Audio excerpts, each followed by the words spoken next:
How's it going, everybody? I am back with the latest video in our series on how to solve the 3x3 using the Roux method.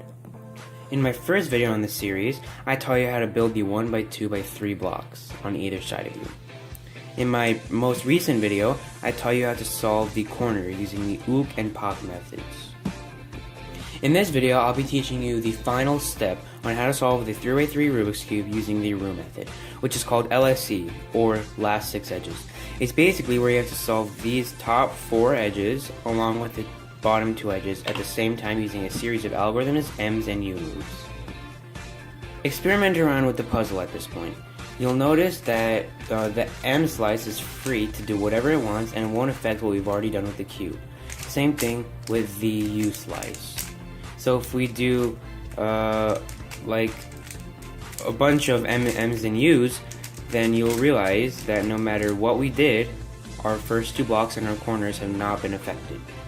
So we're going to use this to our advantage, using M's and U moves to solve the last 6 edges. Because we're going to be using M's and U moves, LSC is going to look something like this.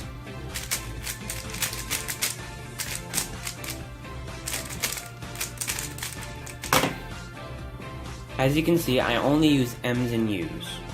So without further ado, let's get started.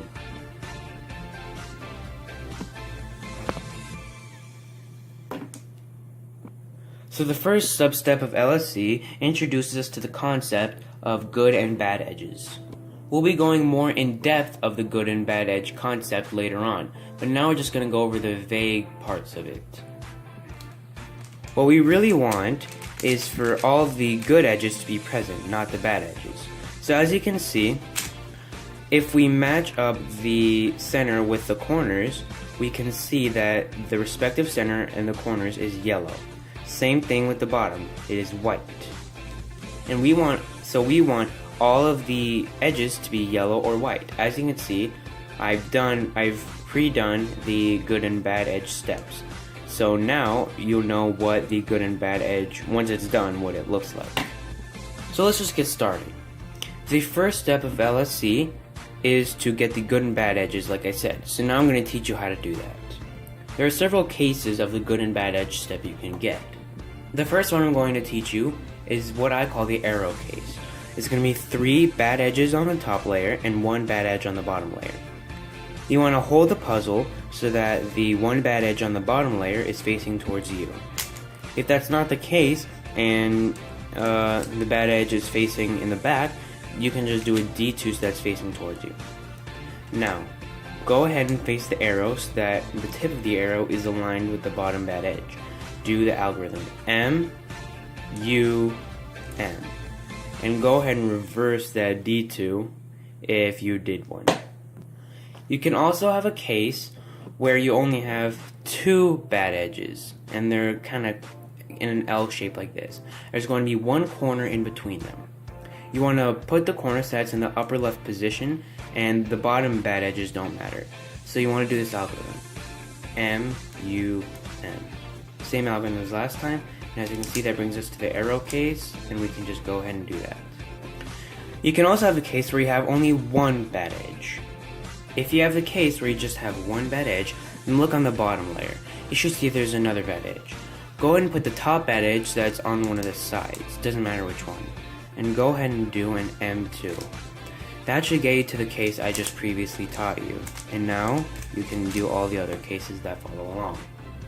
If you have what I call the line case, where you basically have 2 bad edges across from each other like this, then go ahead and look on the bottom layer for this one too. Are there any bad edges on the bottom? If there aren't, go ahead and align the bad edges with, just make it so that's facing vertical. Do another MUM. Do all the algorithms that follow. If you have the same line case, where you also have a similar looking case on the bottom, go ahead and misalign it so it's facing horizontally and do another MUM. And now all the good and bad edges are solved on the top and bottom layer. Alright guys, quick disclaimer. If you want to learn the normal Roux method that everybody else uses, stop the video right here, because even for my first 2 blocks method, that was my own way for doing first 2 blocks. So you probably shouldn't do that if you want to do the way everybody else does it. But this LSE way, like tutorial, is also my own version that I found easiest for myself. Up until now, I haven't added any of my own kind of solution to it, but now I'm gonna put in my own twist that I've invented over the past couple of months. Without further ado, let's go.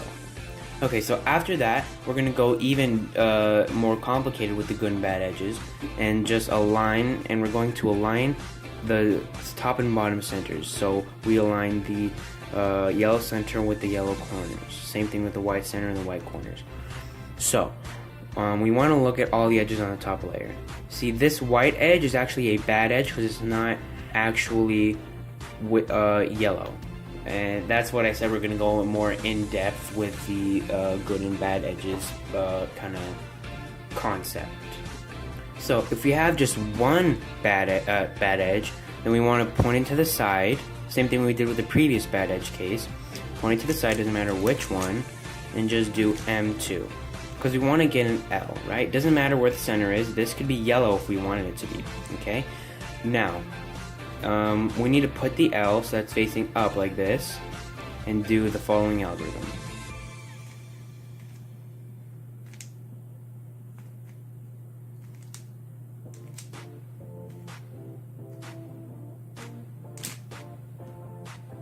So this originally is what we wanted. So now we can just do an M2 and fix the top and bottom sides. Now remember when I told you the the center didn't have to match with it? Let me show you what I mean by that. So as you can see, we have an L here, but the center is not matched. So we're just going to do the same thing, but instead of just go ahead and doing an M2, we're going to misalign it and do another M2. And that way we can realign it and then do the M2 to do the top and bottom sides. Alright guys, we're getting close. We have 2 more steps to go. This next step is actually probably the simplest of all the LSE steps. We just need to look on the bottom layer. So the first 2 blocks are going to be solved, so don't worry about those. So is this bottom part checkered? Not this part, but the front part. Is it checkered? If it is, then go ahead and do the following algorithm. M2, U2, M2. And as you can see, that brought us to a state where we're either going to have either one of the U perms, a Z perm, or an H perm. I'm not going to teach you those right now, but I am going to do them slowly for you. Here is a UB perm, where the right side is checkered.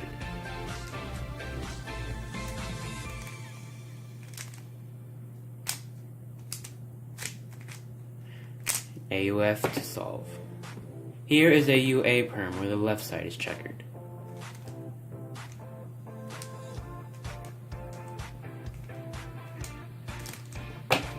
AUF to solve. This is a Z perm. Hold it so that the 2 opposites, like this, are kind of like that. And do the following algorithm.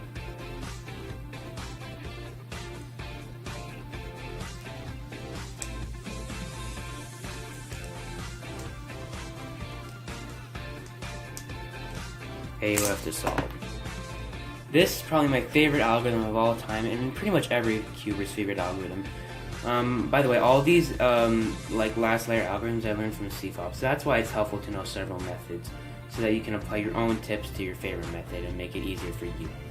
So, it's called the H perm, and basically it's where the whole top layer is checkered, like this, going around. And the algorithm looks like this. Doesn't matter how you face it.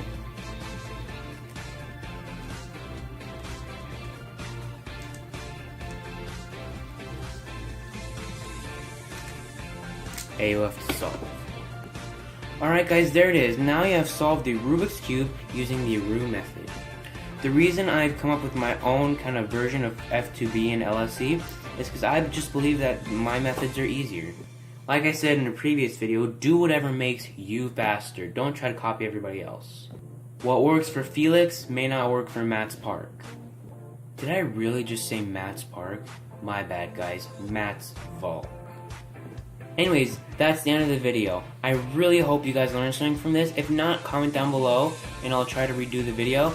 And yeah, try to solve it through as much as you can. You'll get faster, don't worry. If you had as much fun watching the videos I'm making, then please like, comment, and subscribe.